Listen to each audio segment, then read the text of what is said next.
Hi viewers, welcome back to my channel. ஒரு நண்பர் புளி இல்லாத மீன் குழம்பு எப்படி செய்யறதுன்னு கேட்டிருந்தீங்க. உங்களுக்கான பதிவு இதோ.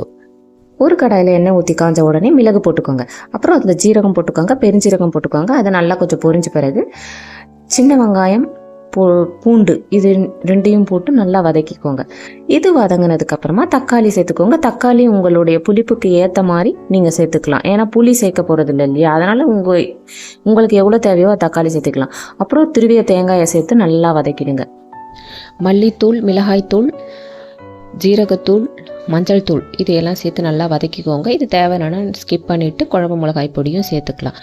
இதெல்லாம் சேர்த்து வதங்கினதுக்கப்புறமா ஆற வச்சு அரைச்சி எடுத்துக்கோங்க.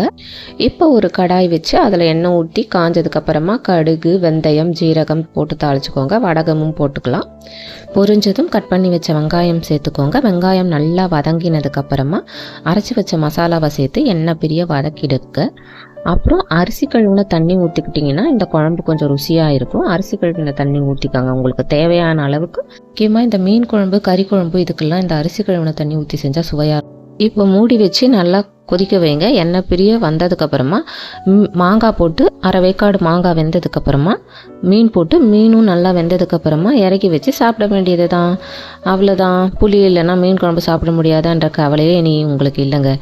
இந்த குழம்பு ட்ரை பண்ணுங்கள். எப்படி இருந்துச்சுன்னு கமெண்ட் பண்ணுங்கள், ஷேர் பண்ணுங்கள். அப்போ தான் மற்றவங்களுக்கும் பயனுள்ளதாக இருக்கும்.